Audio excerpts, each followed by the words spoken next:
Welcome friends, स्वागत है आप लोग अपना YouTube channel economics study point में। और आज हम लोग क्लास 11th सीबीएसई बोर्ड का कुछ मल्टीपल चॉइसेस क्वेश्चन करने जा रहे हैं। इसमें 12 क्वेश्चंस है और ये क्वेश्चंस जो है आपके एग्ज़ाम ओरिएंटेड है और काफ़ी इंपॉर्टेंट क्वेश्चंस है जो आपके एग्ज़ाम में पूछे जा सकते हैं। तो चलिए बिना टाइम वेस्ट किए हुए प्रोसीड करते हैं। तो ये इसमें पहला क्वेश्चन हमारा, the ratio of exchange between two goods on a indifference curve analysis is shown by the MRS indifference curve, price line, income consumption curve. तो इसका ये चारों ऑप्शन में से कौन सा ऑप्शन होगा? तो इसका जो है आंसर होगा पहला जो है MRS। The ratio of the exchange, दो गुड्स के बीच में जब एक्सचेंज होता है उनके बीच जो रेशियो का जो ये होता है इंडिफरेंस कर्व का जो एनालिसिस किस थ्रू करते हैं? तो MRS के थ्रू करते हैं। फिर दूसरा क्वेश्चन हमारा है, दूसरा क्वेश्चन हमसे पूछ रहा है कि indifference curve can be a straight line at, indifference line का जो कर्व होता है वो स्ट्रेट लाइन कब होता है? तो हमारा चार ऑप्शन दिया हुआ है, constant marginal rate of substitution, increasing marginal rate of substitution, increasing return to the scale and none of above। तो इसका जो होगा वो पहला ऑप्शन होगा constant marginal rate of substitution। ये जो ऊपर का MRS आप जो था उसका फुल फॉर्म यही है, मार्जिनल रेट ऑफ सब्सटीट्यूशन। तो ये आपका दूसरा का आंसर मैंने बता दिया कि वन ऑप्शन होगा ए। अब तीसरे क्वेश्चन को और प्रोसीड करते हैं। तीसरा क्वेश्चन हमसे पूछ रखा है, हायर इंडिफरेंस कर्व इंडिकेट, जब हायर जब रहेगा इंडिफरेंस कर्व तो क्या हमें इंडिकेट करता है? तो पहला ऑप्शन है higher level of satisfaction, second option is higher cost, C option is lower cost and fourth option is lower level of satisfaction. तो इसका जो है आंसर होगा ए, आंसर होगा higher level of satisfaction. Fourth question हमसे पूछ रखा है कि identify the law in the statement below. तो हमारा एक ये दिया हुआ स्टेटमेंट दिया हुआ है, तो इसमें से हमें आइडेंटिफाई करना कि किस लॉ के अंतर्गत ये आएगा।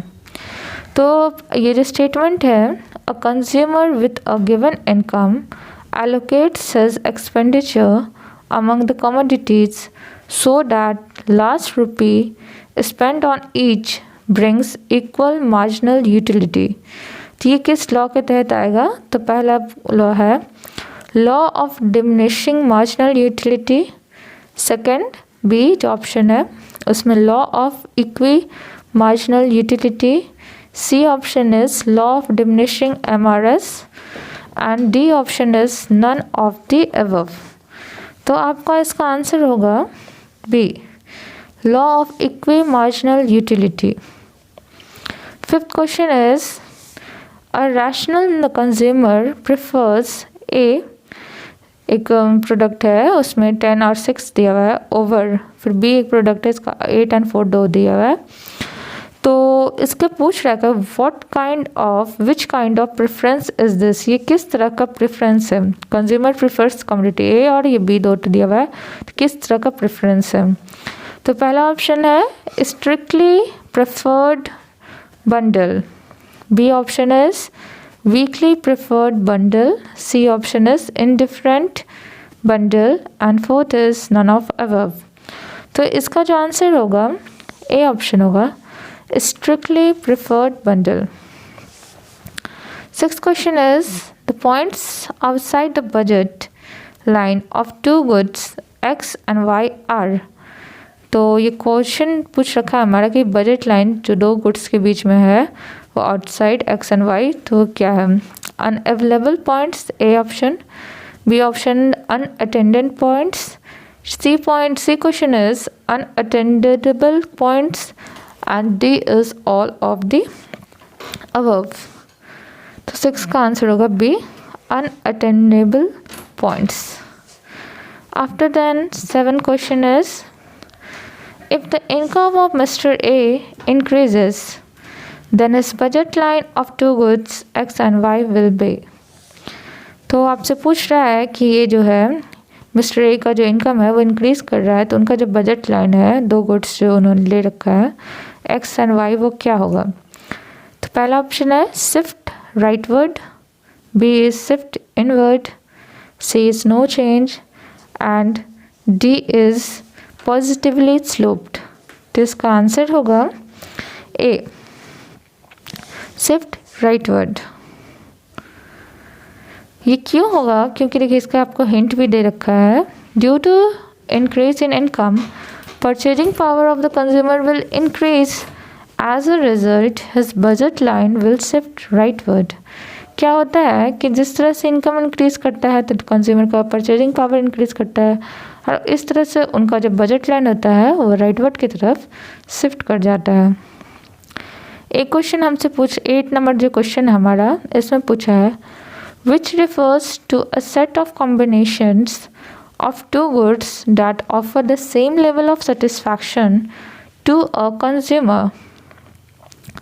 तो पहला ऑप्शन है A budget line, B is indifference set, C is budget set and D is indifference map. तो 8 का जो आंसर होगा आपका वो होगा बी। बी जो है इसका है आंसर, इसमें इंडिफरेंस सेट, ये इसका आंसर है। 9 नंबर इस question is dash is a real purchasing power of the consumer from which he can purchase certain quantitative bundle of two goods at a given price. तो क्या इसका option 4 दे रखा है, जिसका ऑप्शंस देखते हैं। Consumer equilibrium, B is budget set, C is consumer's budget and D is indifference curve। तो 9 number का आंसर होगा वो कंज्यूमर बजट होगा। आफ्टर देन आपका 10th नंबर जो क्वेश्चन है उसमें है if the price of X commodity, उसको PX से डिनोट किया गया है, is ₹6 and the slope of budget line is 1.5, then the find the price of the Y commodity. तो बोलते हैं दो ठो कॉमोडिटी है, एक्स एंड वाई है, तो बता रहा है कि जो ये इसका जो प्राइस है कॉमोडिटी एक्स का वो 6 है एंड स्लोप बजट लाइन जो है 1.5 है, तो वाई का क्या होगा प्राइस। तो इसका जो होता है ये होता है फार्मूला PX अपॉन PY। तो PX अपॉन PY करेंगे तो PX तो पता प्राइस ऑफ एक्स पता है 6 है, PY पता नहीं है तो PY लिख देंगे, और हमारा जो है बजट स्लोप लाइन भी बता दे 1.5 है। तो इसका जो हम वैल्यू जब पुट करेंगे तो यहाँ पे हम जब फाइंड आउट करेंगे तो 1.5 हम यहाँ पे लिख देंगे ऐसे इक्वल्स टू का साइन दे करके, तो 1.5 तो नीचे यहाँ 10 आ जाएगा। तो आप इसका टेबल से काटोगे तो 3 ये 5 टाइम में हो जाएगा और ये 3 टाइम में हो जाएगा। 3 के टेबल से काटेंगे 3 2 6, 3 5 15 हो जाता है। फिर 5 से इसको 2 काटेंगे तो 2 2 क्या होगा 4 होगा। तो इसका जो आंसर होगा वो बी हो जाएगा। आपको मैं फिर से समझाने की कोशिश करती हूँ। क्या करना है हमें इसमें कि आपका देखिए ये फार्मूला होता है PX अपॉन PY और फिर बजट स्लोप लाइन का जो आपको वैल्यू दिया है वो, तो यहाँ पे आपको ये लिखना होगा, एक minute, PX upon PY equals to 1.5 लिखोगे आप। तो PX का तो वैल्यू हमें पता ही था, PX का वैल्यू क्या दिया है 6 दिया हुआ है, PY पता नहीं है, तो इसको हमको सॉल्व करना होगा। तो यहाँ से पॉइंट हटाएंगे तो नीचे 10 आ जाएगा, तो इससे 3 का टेबल से 5 का टेबल से पहले काटते हैं, तो 5 3 जा 50, 5 2 जा, फिर इसको 3 और 6 होती है 2 टाइम्स में कटेगा तो 2 2 जा 4, तो PY का जो वैल्यू होगा जो 4 आएगा। तो ये जो PY जो है क्या है, तो ये है प्राइस ऑफ कमोडिटी Y जो हमें निकालना था, तो इसका आंसर होगा 4। तो ये आपका इस तरह से निकालते हैं।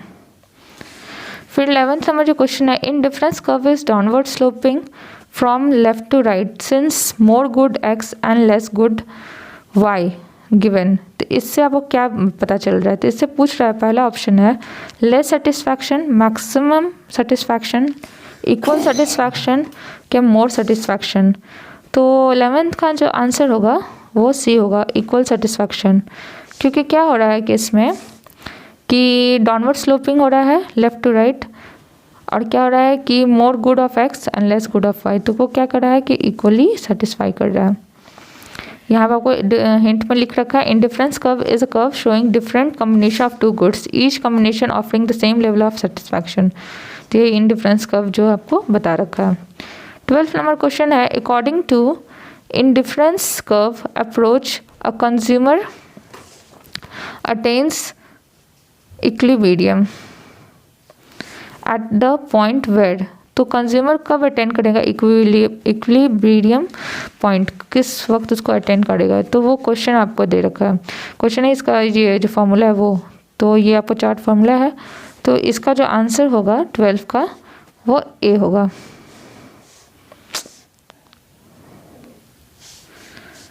ट्वेल्व का आपका ऑप्शन नंबर ए ये सही है।